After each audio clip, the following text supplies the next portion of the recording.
একটা কালো মেঘ এসে আস্তে আস্তে জমছে রায়পুর গ্রামের ফাঁকা জমিটার উপর। একটা ঘন কালো মেঘ, চারদিকে বাতাসটা কেমন যেন স্তব্ধ হয়ে গেছে, যেন কোনো আসন্ন বিপদের আভাস দিচ্ছে।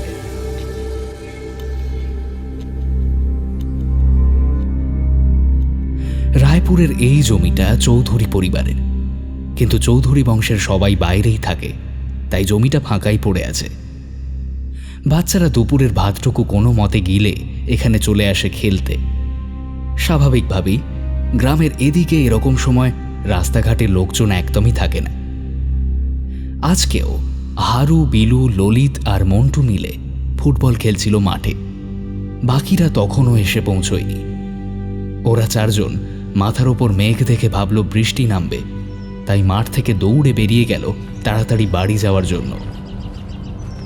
ললিত বাকিদের থেকে একটু মোটা হওয়ায় ওদের থেকে দৌড়ে পিছিয়ে পড়েছিল। হঠাৎ মাঠ থেকে কিছু দূরে যাওয়ার পর বিলু মন্টুকে বলল, এই মন্টু, এই দেখ দেখ, এই শুধু মাঠের ওপরেই মেঘ জমেছে রে। আরে পাস। সবাই ওর কথা শুনে দৌড় থামিয়ে দেখল যে সত্যিই গোটা গ্রামে আর কোনো মেঘ নেই, শুধু জমিটার উপরেই বিশাল একটা কালো মেঘ জমেছে।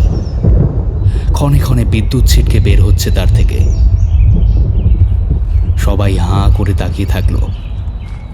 ওদের দেখা দেখি ললিত দাঁড়িয়ে অদ্ভুত মেঘটাকে দেখতে লাগলো।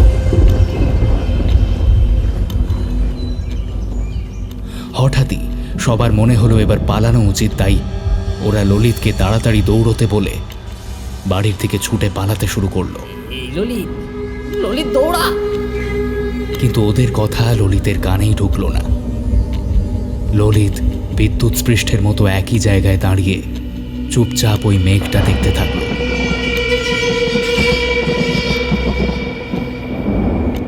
ললিতের চমক ভাঙল একটা তুমুল বজ্রপাতের শব্দে।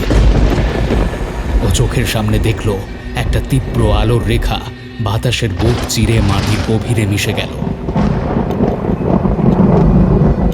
পায়ের তলার জমিটা যেন কেঁপে উঠল। তীব্র শব্দে সে কান চেপে মাটিতে পড়ে অজ্ঞান হয়ে গেল।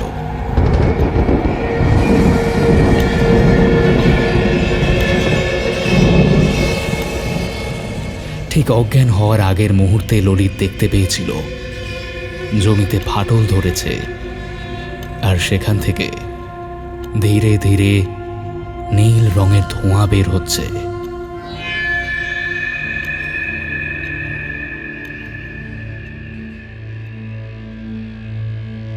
নমস্কার, আমরা এই শো গল্প করি। আজ আপনি শুনবেন গল্পমেলা 2020 বই থেকে স্নেহা আদকের লেখা গল্প নীল আতঙ্ক। আজ গল্প পাঠে তমাল, সাথে পূজা, সোমদত্তা, ট্যাশকরু থেকে সৌভিক এবং আমি বরেন। গল্পটির অডিও অ্যাডাপ্টেশনে তমাল মুখোপাধ্যায়, এডিটিং, মিক্সিং এবং মাস্টারিংয়ে প্রীতম। তবে গল্প শুরু করার আগে একটাই রিকোয়েস্ট করব, প্লিজ আমাদের চ্যানেল এসো গল্প করিকে সাবস্ক্রাইব করুন। শুনতে থাকুন আজকের গল্প নীল আতঙ্ক।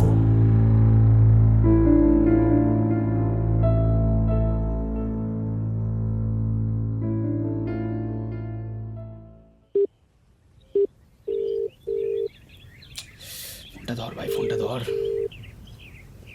অফিসের জন্য আজ অনেক দেরি হয়ে গিয়েছিল, তাই অনিমেষ বিক্রমকে ফোন করল। কিছুক্ষণ রিং হওয়ার পর ওপাশ থেকে বিক্রমের গলা ভেসে এলো। হ্যাঁ হ্যালো। হ্যাঁ রে বল। বলছি ভাই, তুই অফিসে বেরিয়ে গেছিস? না, এই বেরোবো এবার। কেন, কি হয়েছে?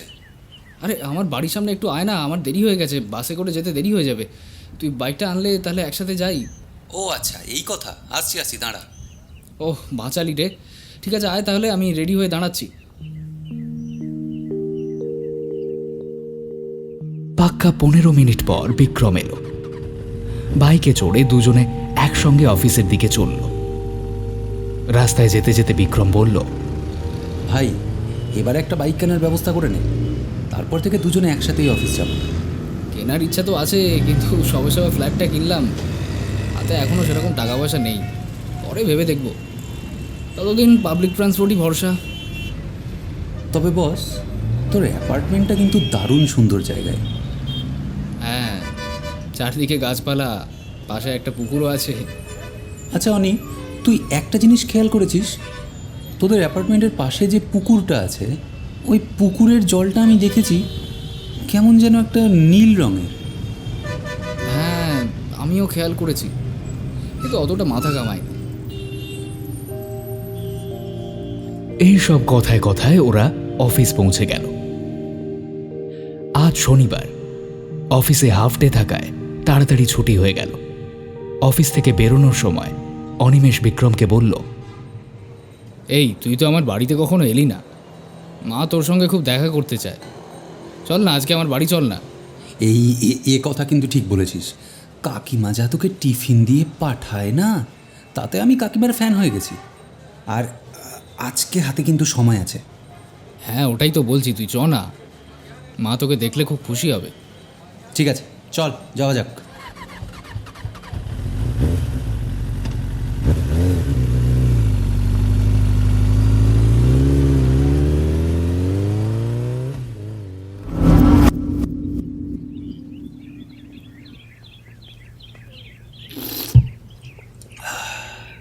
কাকিমা, বেড়ে বানিয়েছো কিন্তু চাটা। চায়ে একটা লম্বা চুমুক দিয়ে টেবিলের ওপর চায়ের কাপটা নামিয়ে রাখতে রাখতে বিক্রম বলল।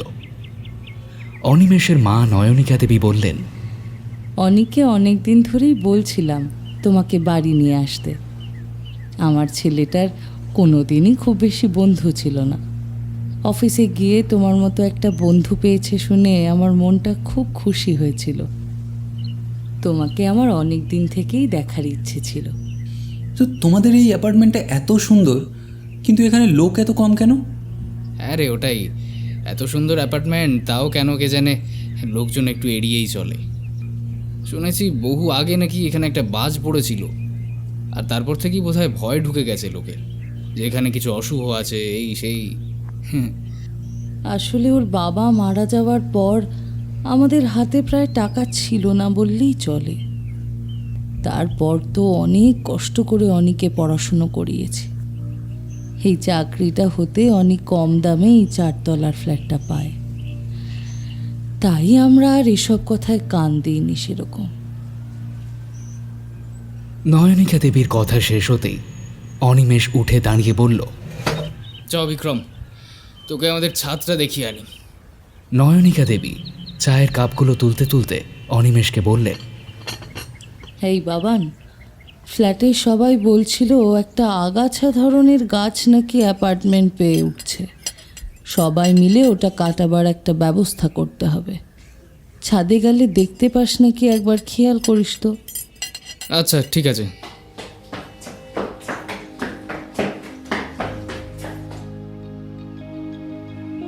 আজ অনেক দিন পর ছাদে এলো অনিমেষ।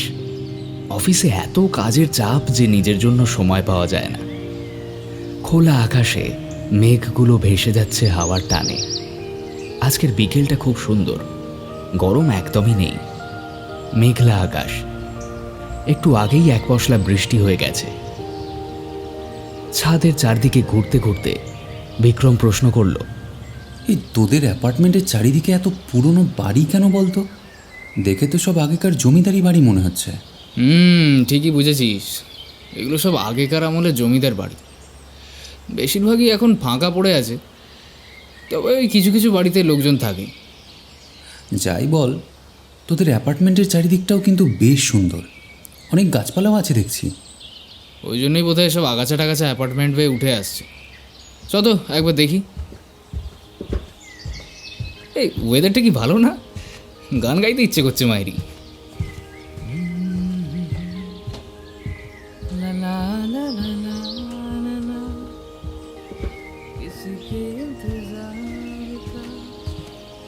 একটা গান গুনগুন করতে করতে ছাদের ধারের দিকটায় এসে দাঁড়ালো অনিমেষ।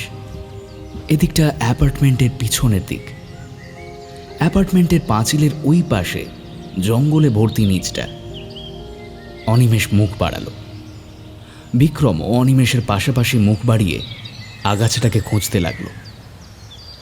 এদিক ওদিক তাকিয়ে অনিমেষ ব্যর্থ হয়ে বলল, ওই রে, কিছু তো দেখতে পাচ্ছি না। কোথায় কি আগাছা?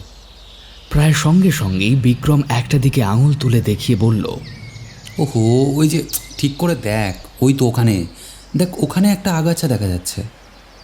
বিক্রমের নির্দেশিত দিকে তাকিয়ে জলের পাইপ আর জানলার কার্নিশের ফাঁক দিয়ে অনিমেষ দেখল সত্যিই একটা দোতলা সমান উঁচু লতানে আগাছা উঠে এসেছে। একটু বিরক্তই লাগলো অনিমেষের। এসব উটকো ঝামেলা ওর একদম পছন্দ নয়। অনিমেষ ছাদের ধার থেকে পিছিয়ে গেল। বিক্রম কিন্তু এখনো এক দৃষ্টে সেই আগাছার দিকেই তাকিয়ে আছে, কিছু একটা লক্ষ্য করছে হয়তো। অনিমেষ অতটা পাত্তা দিল না। ছাদের ডান দিকের রেলিংয়ের ধারে এসে দাঁড়ালো সে। এখান থেকে পুকুরটা দেখা যায়। ও লক্ষ্য করল পুকুরটাতে সত্যিই একটা নীল আভা আছে। তার চেয়ে অদ্ভুত ব্যাপার হলো পুকুরটাতে কোনো মাছ নেই, অথচ পুকুরটা কিন্তু স্বচ্ছ, একদম পরিষ্কার টলটলে জলে পুকুরটা ভরে আছে। অনি, একবার এদিকে আয় তো। কি হয়েছে? দাঁড়া, যাচ্ছি। বলে অনিমেষ এগিয়ে গেল। এই দেখ, এই আগাছাটার রং বড় অদ্ভুত, তাই না? হ্যাঁ রে, তাই তো। এরকম অদ্ভুত বেগুনি রঙের আগাছা কিন্তু আমি আগে কখনো দেখিনি। পাতাগুলো কেমন সরু সরু, দেখ। ওটা বেগুনি নয়, ওটা ম্যাজেন্টা কালার। তুই যে অশিক্ষিত জানতাম, তাহলে এতটাও বুঝতে পারিনি। এই রং নিয়ে বেশি কপচাস না, চ নিচে চ, সন্ধে হয়ে গেল, এবার বাড়ির জন্য বেরোতে হবে। এই বলে বিক্রম গরম দেখিয়ে গট গট করে নিচে নামতে লাগলো। আরে আরে, আমার জন্য দাঁড়া, আমিও আসছি। অনিমেষও বিক্রমের পিছন পিছন সিঁড়ি দিয়ে নামতে লাগলো। ওরা দুজন জানতেও পারল না যতক্ষণ ওরা ছাদে রইল, দূরের কোনো এক পুরনো বাড়ির কোনো একটা জানলা থেকে একজোড়া চোখ ওদের ওপর সারাক্ষণ নজর রাখল।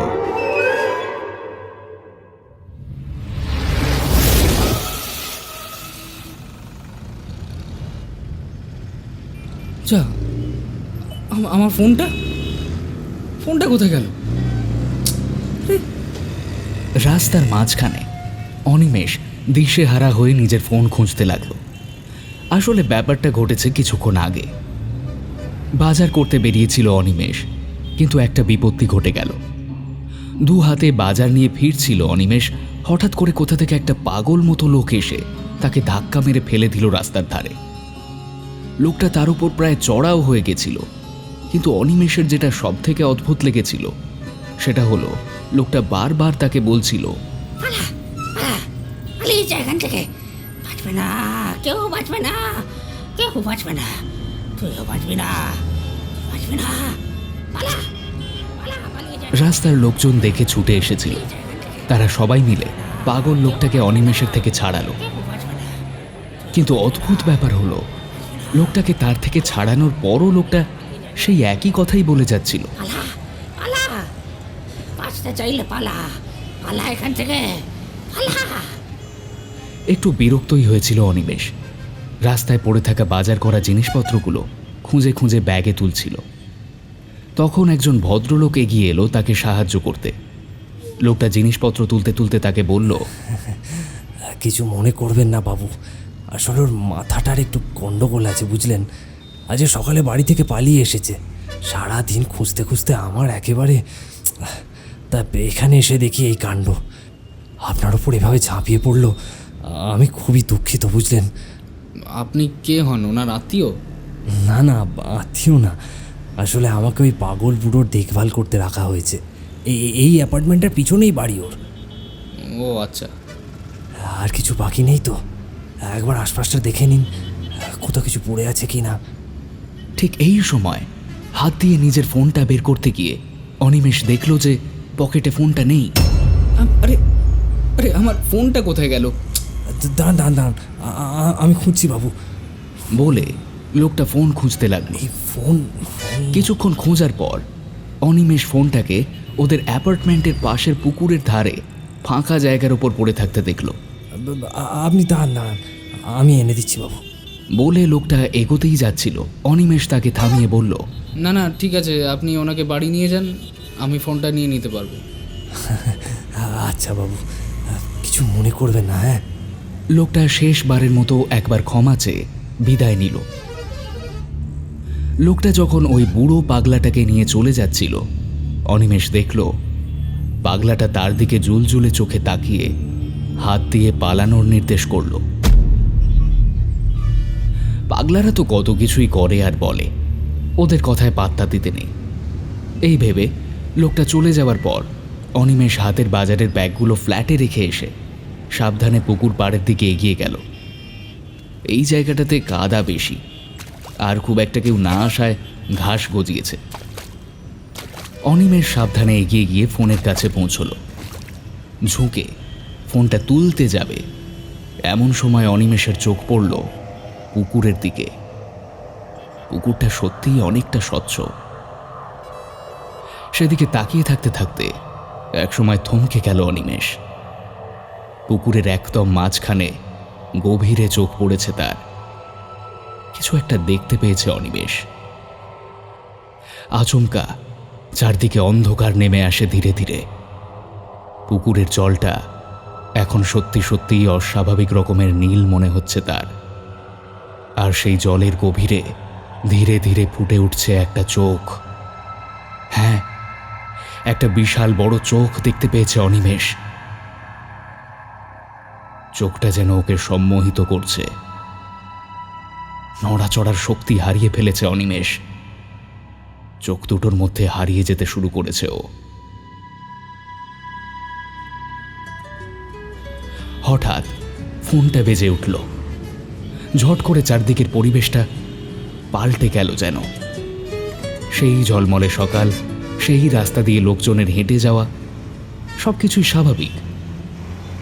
অথচ একটু আগে যা হলো নিজেরই বিশ্বাস হচ্ছে না অনিমেষের। তবে কি ও স্বপ্ন দেখল? নিজে পড়ে থাকা ফোনটা তুলে দেখল সত্যিই ফোন এসেছিল একটা, বিক্রমের। তার মানে সবটা তার মনের কল্পনা বা স্বপ্ন নয়, সবটাই বাস্তবে ঘটেছে। অনিমেষের মনের মধ্যে একটা স্বর ভেসে উঠল, পালিয়ে যায় এখান থেকে। বাঁচবে না, কেউ বাঁচবে না, কেউ বাঁচবে না, তুইও বাঁচবি না, তুই বাঁচবি না, পালা, পালা, পালিয়ে যায় এখান থেকে।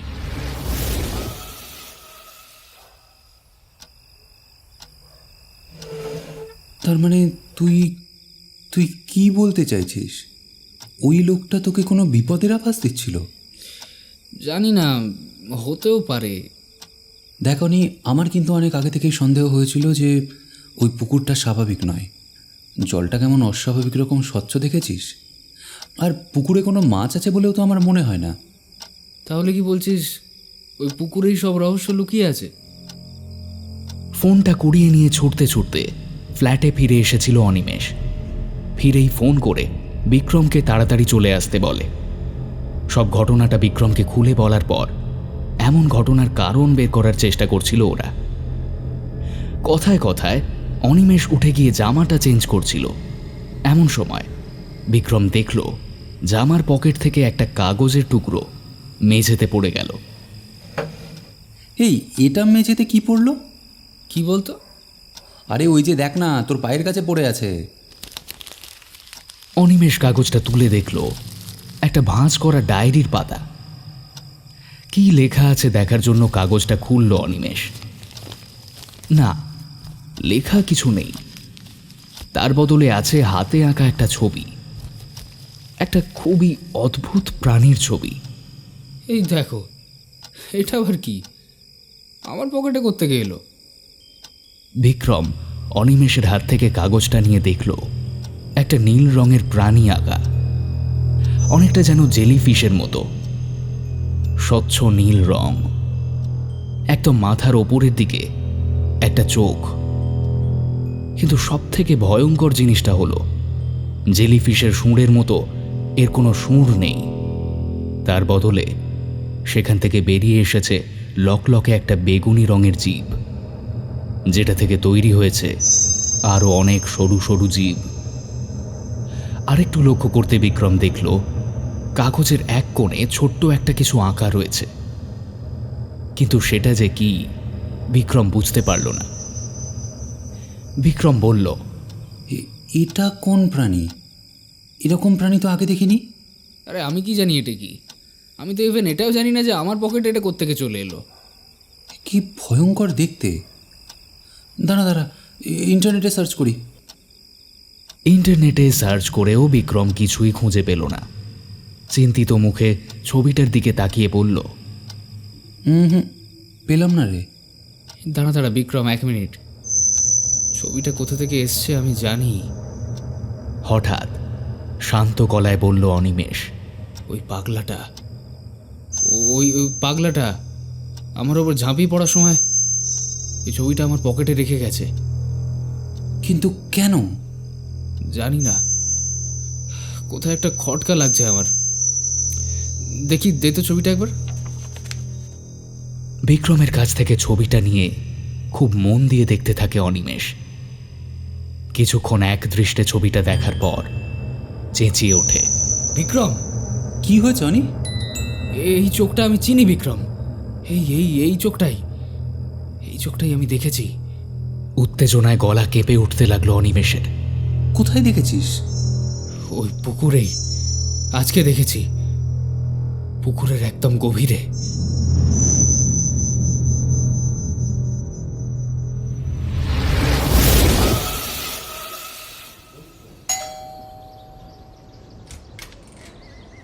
নমস্কার, এটা কি ললিতবাবুর বাড়ি?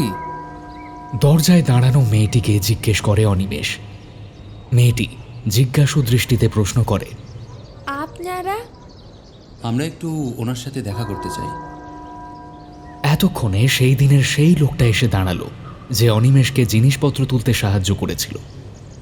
অনিমেষকে দেখেই চিনতে পারল। ও, আসুন বাবু, ভিতরে আসুন। অনিমেষ বিক্রমের সাথে পরিচয় করিয়ে দিয়ে বলল, আর বলবেন না, কত লোককে জিজ্ঞেস করে করে খুঁজে খুঁজে এই বাড়ি পেলাম। আসলে ললিতবাবুর সাথে একটু দেখা করতে এসেছিলাম আমরা। উনি নিশ্চয়ই বাড়িতেই আছেন। হ্যাঁ, বাবু তো বাড়িতেই আছেন, কিন্তু আপনাদের কি দরকার সেটা তো। লোকটাকে কথা শেষ করতে না দিয়েই বিক্রম বলল, আমাদেরকে কাইন্ডলি একটু ওনার কাছে নিয়ে চলুন। আচ্ছা, আসুন। বলে লোকটা ওদের দোতলায় নিয়ে এলো। উনি কি একাই থাকেন এখানে নাকি? হ্যাঁ, ওর তো বউ ছেলে মেয়ে কিছুই নেই। শুনেছি অনেক ছোটোবেলাতেই কি একটা দুর্ঘটনায় ওর মাথা খারাপ হয়ে যায়। তারপর থেকেই বাড়ির বাকি বংশধরেরাই ওনার খাওয়া পড়ার খরচ চালান। এখন তো সেরকম কেউই আর এই বাড়িতে থাকেই না, ওই শুধু আমি আর। বলতে বলতে একটা ঘরের সামনে এসে দরজাটা ঠেলে খুলে দিল লোকটা। বিক্রম আর অনিমেষ দেখল একটা স্যাঁতস্যাঁতে প্রায় অন্ধকার ঘর। ঘরের মধ্যে এক কোণে একটা আলমারি, একদিকে একটা বুক সেলফ, তাতে কিছু পুরনো বিদেশি বই রাখা। বুক সেলফের সামনে একটা টেবিল আর চেয়ার। ঘরের মধ্যে আর রয়েছে একটা খাট ও খাটের পাশে একটা জানলা। ওদের দিকে পিঠ করে খাটের ওপর বসে জানলা দিয়ে বাইরে তাকিয়ে আছেন বছর ৭৫-এর এক বৃদ্ধ। অনিমেষ আর বিক্রম ঘরের মধ্যে এসে দাঁড়ালো। আপনারা একটু দাঁড়ান, আমি দুটো চেয়ার নিয়ে আসি। বলে লোকটা ঘর থেকে বেরিয়ে গেল। নমস্কার ললিতবাবু, আপনার সাথে একটু দরকার ছিল। বিক্রমের কথাগুলো লোকটার কানে গেল বলে মনেই হলো না, কারণ লোকটা আগের মতোই জানলার বাইরে তাকিয়ে রইল। এবার অনিমেষ পকেট থেকে ছবিটা বের করতে করতে বলল, আপনি এই ছবিটা আমার পকেটে দিয়েছিলেন কেন? এইবারে লোকটা ঘুরে বসেছে ওদের দিকে। এর মধ্যে সেই লোকটা এসে ওদেরকে দুটো চেয়ার দিয়ে গেল বসার জন্য। এবারে ললিতবাবু খাট থেকে নেমে অনিমেষের কাছে গেল। অনিমেষের হাত থেকে ছবিটা খপ করে ছিনিয়ে নিল। কিছুক্ষণ এক নাগাড়ে ছবিটার দিকে তাকিয়ে থাকলো, তারপর হঠাৎ ছবিটা ছুঁড়ে ফেলে দিল।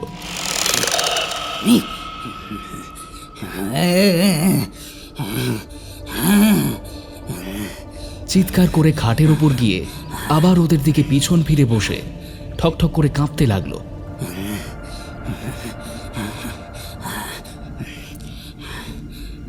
লোকটা পাগল মনে হচ্ছে। অনিমেষ উঠে গিয়ে ললিতবাবুর কাছে গিয়ে কিছু বলতে যাওয়ার আগেই ললিতবাবু বিড়বিড় করে বলে উঠলেন, ও ও সবাইকে মেরে দেবে সবাইকে। আবার সেই একই সাবধান বাণী। কে মারবে সবাইকে? কার কথা বলতে চাইছেন আপনি? পালা পালা এখান থেকে পালা না তো সবাই মরবে সবাই। জানলা দিয়ে বাইরের দিকে তাকিয়ে বিড়বিড় করে বলতে থাকেন ললিতবাবু, আমাকেও মেরে দেবে। কতবার পালানোর চেষ্টা করলাম, এখানে আটকে থাকলে ও আমাকেও মেরে ফেলবে। বদ্ধ পাগল একদম। ঘরের এক কোণ থেকে ছবিটা তুলে এনে লোকটাকে দেখিয়ে জিজ্ঞেস করে, আপনি এঁকেছেন এটা? এই কি সবাইকে মারবে? লোকটা ভয়ে চোখে চাপা দিয়ে কাঁপতে থাকলো, কিন্তু কোনো উত্তর দিল না। বিক্রম বিরক্ত হয়ে উঠে গিয়ে ঘরটা ঘুরে দেখতে লাগলো একবার। অনিমেষ ছবিটা তুলে ছবিতে আঁকা ছোট্ট কালো মতো জিনিসটা দেখিয়ে বলল, এইটা দেখুন, এইটা কি? এই যে ছোট মতো, এটা কি? আমরা সবাই মরবো।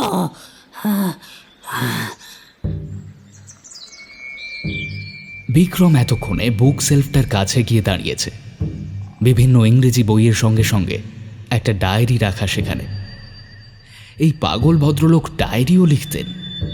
ভেবে যেমন অবাক লাগে তেমনি হাসিও পায় বিক্রমের। টেবিলে কিছু জল রং, তুলি, পেন, পেন্সিল পড়ে আছে। দেখে মনে হয় অনেক পুরনো।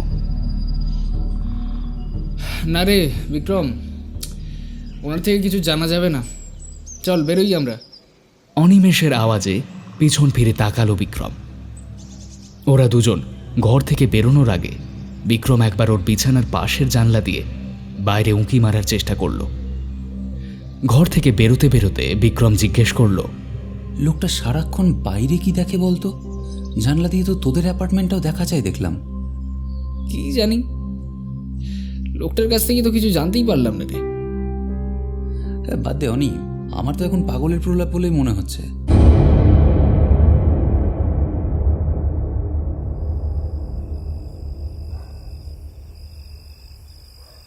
ঘরে এসে হাত পা ধুয়ে বিছানায় এসে বসলো বিক্রম। ব্যাগ থেকে একটা পুরনো ডায়েরি বের করলো। প্রায় বছর 60 পুরনো মনে হচ্ছে দেখে, অবশ্য তার বেশি পুরনোও হতে পারে। ডায়েরিটা পড়তে শুরু করলো বিক্রম। কেমন যেন খাপ ছাড়া লেখাগুলো। একটা পাতায় লেখা, মেঘ বজ্রপাত ধোঁয়া, বজ্রপাত ধোঁয়া, নীল ধোঁয়া, কিছুটা ফাঁচ পড়লো। ওরে বাবারে, আমার কানটা যেন যন্ত্রণায় ফেটে যাচ্ছিল। মাটি ফেটে গেছিল, চারদিকটা নীল ধোঁয়াতে ভরে যাচ্ছিল। এটা স্বপ্ন না বাস্তব? ও, আমি ভুলে যেতে চাই ওই বিভৎস রূপ। একটা জিভ বেরিয়ে আসছে, ওটা আমাকে টেনে নিয়ে যাবে। হে ঈশ্বর, ওই নীল ধোঁয়াতে সর্বনাশ আছে ওই নীল ধোঁয়াতে।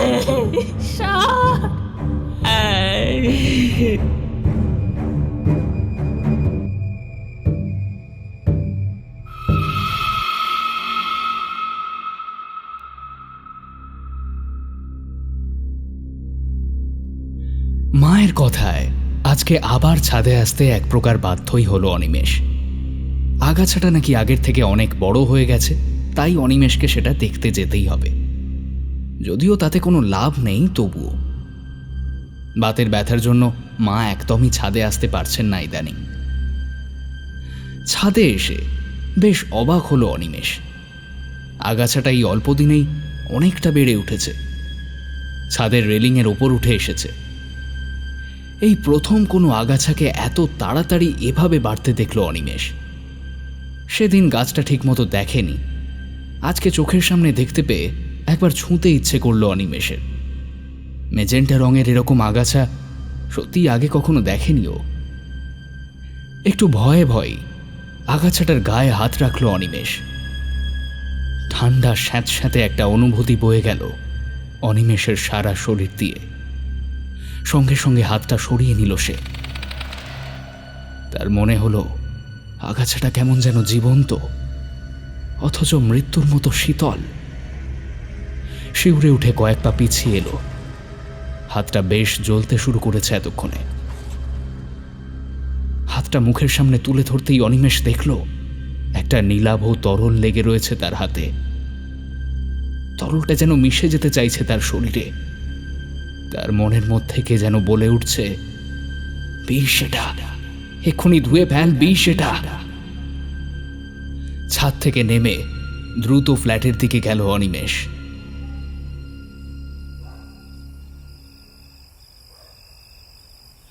ডায়েরির পাতাগুলো পড়তে পড়তে ফোঁটা ফোঁটা ঘাম জমেছে বিক্রমের কপালে।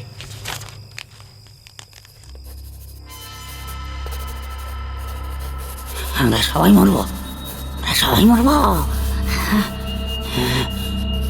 ওরা পুকুর খুঁড়ছে আজ। আমি কতবার আটকানোর চেষ্টা করলাম, কিন্তু আমি নাকি পাগল, আমি নাকি পাগল। ওরা কি দেখেছে? আমি যা দেখেছি ওরা কি দেখেছে? হ্যাঁ, নির্বোধ সব, নির্বোধ, সবাই নির্বোধ।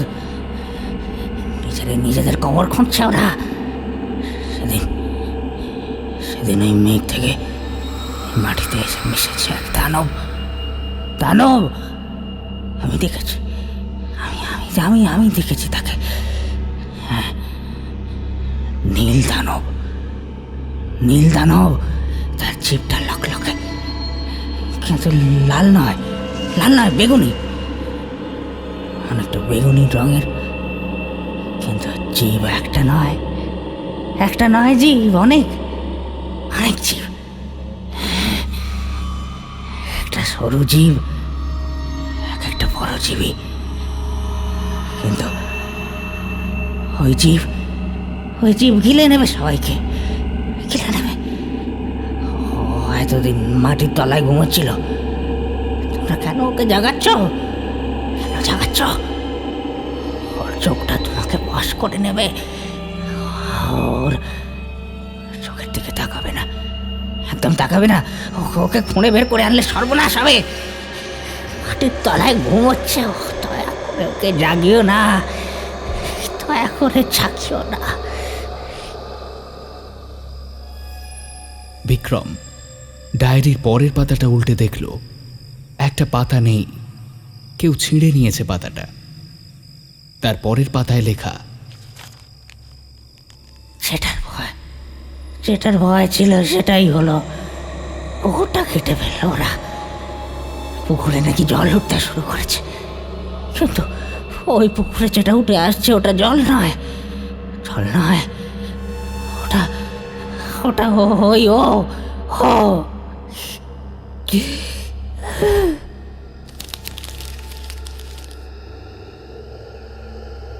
এতটা অবধি পড়ে ডায়েরিটা বিছানায় নামিয়ে রাখলো বিক্রম। উঠে গিয়ে প্যান্টের পকেট থেকে ভাঁজ করা সেই ছবিটা বের করে আনলো। ছবিটা খুলে ডায়েরির সেই ছেঁড়া পাতার জায়গাতে বসালো। স্পষ্ট বুঝতে পারল পাতাটা ওখান থেকেই ছেঁড়া হয়েছে।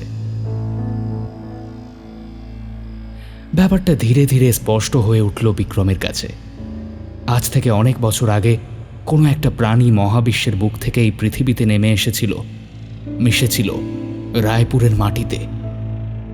সেই ঘটনার সবথেকে বড় সাক্ষী ছিলেন ললিতবাবু। সেই ঘটনার পর তার মানসিক ভারসাম্য বিগড়ে যায়। তিনি যদিও তারপরও সবাইকে সাবধান করার অনেক চেষ্টা করেছিলেন, কিন্তু পাগলের প্রলাপ ভেবে কেউ শোনেনি তার কথা। আর বিক্রমের ধারণা যদি ঠিক হয়, তো ডায়েরিতে লেখা পুকুরটাই অনিমেষের অ্যাপার্টমেন্টের পাশের পুকুরটা। আর এই ছবি ওই প্রাণীরই, যা ললিতবাবু সেদিন অবচেতন মনে দেখেছিলেন। আর একটা সম্ভাবনার কথা মাথায় আসতেই বিক্রমের হাত পা ভয়ে ঠান্ডা হয়ে গেল। লোকটা ডায়েরিতে লিখেছে, বেগুনি রঙের জীব অনেকটা পরজীবীর মতো।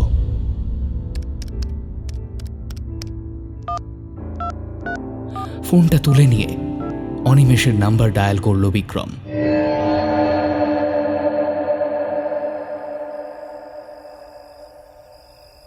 হ্যালো হ্যালো বিক্রম, তোকে একটা জরুরি কথা বলার আছে। আমারও তোকে খুব জরুরি কথা বলার আছে অনি, কিন্তু সবটা তোকে এখন ফোনে বুঝিয়ে বলা যাবে না। তাহলে আমি তোর বাড়ি যাই, দাঁড়া। না, তুই একা না, মাসিমাকেও তোর সঙ্গে নিয়ে আয়। আর আপাতত খুব জরুরি জিনিসপত্র আর টাকা পয়সা নিয়ে আমাদের বাড়ি চলে আয়, কুইক। মানে? আরে মানে সব পরে বোঝাবো। তোদের ওই জায়গাটা সেফ না, যত তাড়াতাড়ি সম্ভব তোদের রায়পুর ছাড়তে হবে। তাই আপাতত আমার বাড়িতেই থাকবি তোরা। কি বলছিস কি? আমি তো কিছুই বুঝতে পারছি না। দেখ অনি, প্লিজ আমার উপর ভরসা রাখ, যা বলছি তাড়াতাড়ি কর। আচ্ছা আচ্ছা, দাঁড়া দাঁড়া, দেখছি কি করা যায়, আমি আসছি।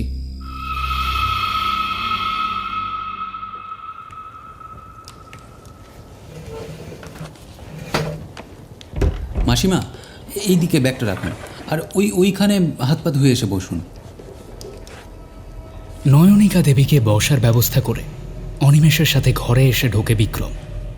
তারপর ধীরে ধীরে যা যা জানতে পেরেছে সবটা বলতে থাকে অনিমেষকে। ওর কথার মাঝখানে থামিয়ে অনিমেষ জিজ্ঞেস করে, মহাবিশ্বের ভয়ঙ্কর প্রাণী, এও কি সম্ভব? সবই সম্ভব, কিন্তু একটা জিনিস আমি বুঝতে পারছি না। ছবিটা বের করে অনিমেষের সামনে মেলে ধরে বিক্রম। এই ছোট্ট দাগ দিয়ে কি আঁকতে চেয়েছে লোকটা? আমার মনে হয় বিক্রম, আমি জানি লোকটা কি আঁকতে চেয়েছিল।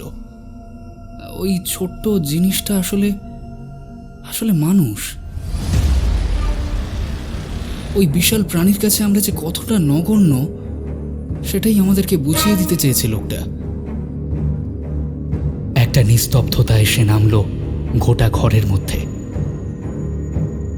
নিস্তব্ধতা ভেঙে অনিমেষই জিজ্ঞেস করলো, কিন্তু বিক্রম, এর সাথে আমাদের অ্যাপার্টমেন্ট ছাড়ার কি সম্পর্ক? আমি তো কিছুই বুঝলাম না।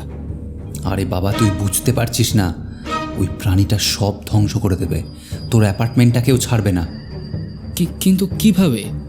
আরে ওই জিপটা মাটি থেকে উঠে এসেছে সব গ্রাস করে নিতে। ওই আগাছাটা তো ওই প্রাণীর জীবেরই একটা অংশ। দেখলি না কেমন কেমন দুটোর রঙই কেমন এক। এতক্ষণে ব্যাপারটা পুরোপুরি পরিষ্কার হয় অনিমেষের কাছে। পর মুহূর্তেই ধীরে ধীরে একটা নতুন ভয় ঘিরে ধরতে শুরু করেছে তাকে। বিভীষিকাময় মৃত্যুর এত কাছে গিয়েও ফিরে এসেছে ভাবতে গিয়েই শিউরে ওঠে অনিমেষ। হাতের জ্বালা জ্বালা ভাবটা আর একটু বেড়ে উঠেছে। বিক্রম, আমি যদি ওই প্রাণীটাকে ছুঁয়ে ফেলি, কি হবে তাহলে? কাঁপা কাঁপা গলায় জিজ্ঞেস করে অনিমেষ।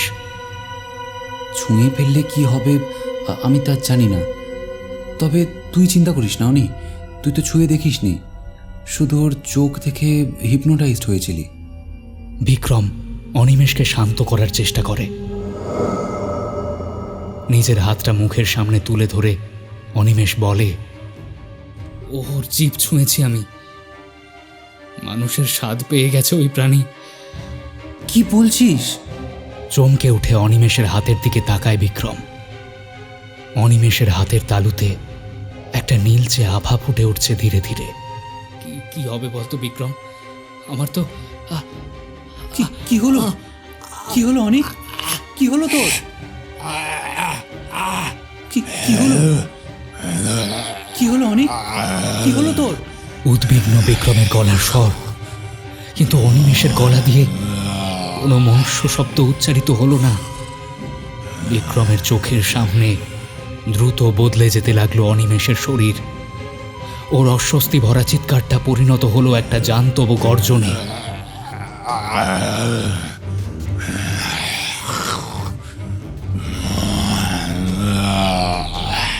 ঘটনার আকস্মিকতায় এক মুহূর্তের জন্য হতভম্ব হয়ে গেল বিক্রম। তারপর ভয়ে আঁতকে উঠে ছিটকে সরে এলো কয়েক হাত। অমন করছিস কেন? অমন করছিস কেন? বলতে বলতেই বিক্রম বুঝল তার সামনে তার বন্ধু অনিমেষ আর নেই, বরং আছে এক ভয়ানক দর্শন জন্তু, অনেকটা ওই ললিতবাবুর আঁকা ছবির মতন। বেগুনি রঙের লম্বা লকলকে জিভ থেকে ক্রমশ বেরিয়ে আসছে অগন্তি সরু সরু জীব।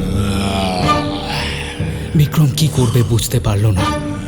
দৌড়ে পালানোর উপায় নেই, দরজা দিয়ে যেতে হলে ওই অদ্ভুত জীবকে অতিক্রম করে যেতে হবে। সামনের চেয়ারটা তুলে বুকের কাছে ধরে দেওয়ালে সেঁটে গেল সে। লকলকে জীব চারপাশ থেকে ঘিরে আসছে। এমন সময় চিৎকার শুনে নয়নিকা দেবী অন্য ঘর থেকে ছুটে এলেন, কিন্তু ওই ভয়ঙ্কর দৃশ্য দেখে নিজেকে সামলাতে পারলেন না, ধপ করে পড়ে গেলেন মেঝেতে। জন্তুটা মনে হয় সেদিকেই তাকালো, আর সেই সুযোগেই বিক্রম কয়েকটা সরু জীব টোপকে ব্যালকনি দিয়ে পালাতে চেষ্টা করল। চকিতে ফিরল জন্তুর অভিমুখ। লোলুপ জীবের শাখাগুলো ধাওয়া করল বিক্রমের গতি। বিক্রম তখন হুড়মুড়িয়ে নামতে চেষ্টা করছে রেলিং বেয়ে। একটা লতানে জীব এসে জড়িয়ে ধরল তার পা। বিক্রম আপ্রাণ চেষ্টা করলো ছাড়ানো, কিন্তু পারল না। আস্তে আস্তে অজস্র জীব পেঁচিয়ে নিল ওর সারা শরীর। সতীব্র চিৎকারে গলা চিরে গেল বিক্রমের, তবু নিষ্কৃতি মিলল না। সে যেন ডুবে যেতে লাগলো কোনো নীল অতল থকথকে গহ্বরে।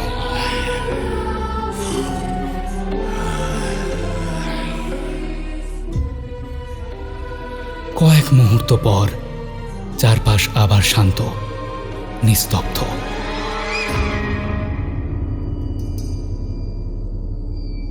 ব্যালকনির রেলিংয়ের গায়ে ওই অদ্ভুত জন্তু ধীরে ধীরে গুটিয়ে নিতে লাগলো নিজের শরীর।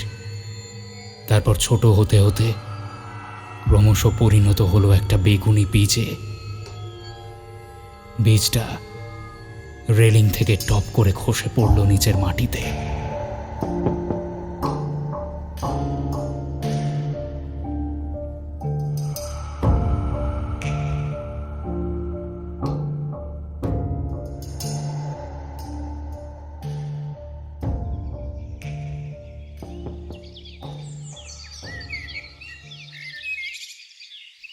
আসুন স্যার, আসুন ম্যাডাম, এই যে। একটা সুন্দর দোতলা বাড়ির সামনে এসে দাঁড়িয়েছে এক দম্পতি। নতুন শহরে একখানা নতুন বাসা খুঁজছে তারা। দালাল গোছের লোকটি এক গোছা চাবির থেকে একটা চাবি বেছে নিয়ে খুলে ফেলল সদর দরজাটা। এই যে আসুন আসুন, দেখুন কেমন, আপনারা যেমনটি চাইছিলেন ঠিক তেমনটি তো। দেখুন, ওপেন কিচেন, বড় বেডরুম, সাথে ব্যালকনি, হ্যাঁ সবই আছে। এই শুধু একটু রং টং করে নিতে হবে আর কি। আমার তো বেশ ভালোই লাগলো। কি বলো অভি? তুমিই তো থাকবে বাড়িতে, তোমার পছন্দ হলেই ডিল ফাইনাল। আমার তো অফিসে কাটবে সারাদিন। ওহ প্লিজ বলো না। আরে ভালো লাগছে বলছি তো, বাট ফাইনাল ডিসিশন কিন্তু তোমার। পড়ে নইলে আবার আমাকে কথা শুনতে হবে। ঠকবেন না ম্যাডাম, এই দামে এমন বাড়ি আজকের দিনে পাবেন না। এটা আসলে ভাড়া দেওয়ার জন্যই বানিয়েছিল মালিক। তা এত প্ল্যান করে বানানো বাড়ি ভাড়ার জন্য? হ্যাঁ, ভাড়ার পরিমাণও তেমন। এখন চাকরিতে ঢুকেই ছেলেপুলেরা সব সাজানো গোছানো ঘর রেন্ট চায়। কেন হবে না, ভালো মাইনে পাচ্ছে সব। তা মালিক বিক্রি করছেন কেন? আর বলবেন না, সেই লাস্ট যে ছেলেটা থাকতো সে নাকি নিরুদ্দেশ হয়ে যায় একদিন হঠাৎ। আর একটা বয়স্ক মহিলার বডি পাওয়া যায় ঘরে, ডেড বডি। কি বলছেন, খুনটুন হয়েছে নাকি এ বাড়িতে? না না ওরে বাবা, তালে ছেড়ে দিন। না না, খুন না, হার্ট অ্যাটাক। পরে পোস্টমর্টেমে জানা যায়। কিন্তু ওই ছেলেটির আর কোনো হদিশ পাওয়া যায়নি। থানা পুলিশ চললো বেশ কয়েক মাস, ওই হয়রানি আর কি। মালিককেও আসতে হয়েছিল। তারপর তারপর আর কি, সব মিটে গেছে। টাকা মশাই, টাকা, টাকা থাকলে সব হয়। আইসি। আর এসব জ্যানকাদের কারবার, রাতারাতি দেউলিয়া হয়ে কোথায় ভেগেছে দেখুন। কিন্তু পরে তো ঝামেলা হতে পারে এরকম ঘরে। থানা পুলিশের ব্যাপার। না না, কিছু ঝামেলা হবে না ম্যাডাম, সব সাল্টে দিয়েছে মালিকের অন্য ব্যবসা স্প্রেড করেছে, আর ভাড়া টাড়া দেওয়ারও রিস্ক নেবে না, তাই বেঁচে দিচ্ছে। আপনি জলের দামে পাচ্ছেন, কিছু না ভেবে নিয়ে ফেলুন। চলুন ব্যালকানিটা দেখাই। ঘরের পিছন দিকে ব্যালকনি, সেদিকে এগিয়ে যায় ওরা। এদিক ওদিক দেখতে দেখতে ব্যালকনির রেলিংয়ের নিচে এক কোণে একটা ছোট লতানে গাছের দিকে চোখ যায় মহিলার। এটা কি গাছ, এমন অদ্ভুত রং? একটু ঝুঁকে মহিলা দেখল তলার মাটি থেকে দেওয়াল বেয়ে লতানের সরু শাখা উঠে এসেছে রেলিংয়ের কাছে। কি জানি, আমিও এই প্রথম দেখছি, এই দিকটায় আসা হয়নি আসলে। চিন্তা করবেন না, আমি ওসব পরিষ্কার করিয়ে দেবো। না না থাক, বেশ সুন্দর গাছটা, আমার আবার গাছের খুব শখ।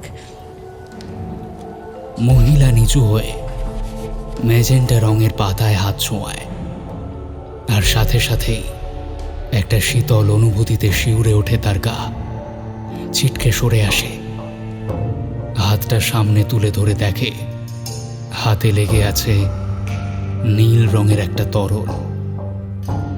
হাতটা জ্বলতে শুরু করেছে। পালিয়ে যায় এখান থেকে, বাঁচবে না, কেউ বাঁচবে না, কেউ বাঁচবে না, তুইও বাঁচবি না, বাঁচবি না, পালা পালা, পালিয়ে যায় এখান থেকে।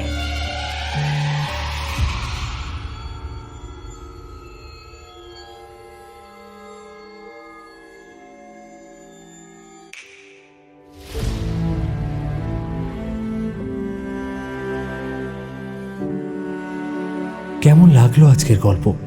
ভালো লাগলে অবশ্যই একটা লাইক করুন আর কমেন্টের মাধ্যমে আপনাদের মতামত জানান। এই অগাস্ট মাসে এসো গল্পকুড়ির 3 বছর পূর্ণ হবে, তাই এই মাসে আপনাদের জন্য কিছু বিশেষ গল্প আমরা নিয়ে আসছি। তার মধ্যে একটা হলো তারানাথ। তাই আশা করছি এই অগাস্ট মাসেই আমরা 1,30,000 সদস্যের পরিবার হব। তাই আমাদের সাথে প্লিজ জয়েন হন এবং আমাদের চ্যানেল এসো গল্পকুড়িকে সাবস্ক্রাইব করুন। শুভরাত্রি, ভালো থাকবেন আর সকলকে ভালো রাখবেন।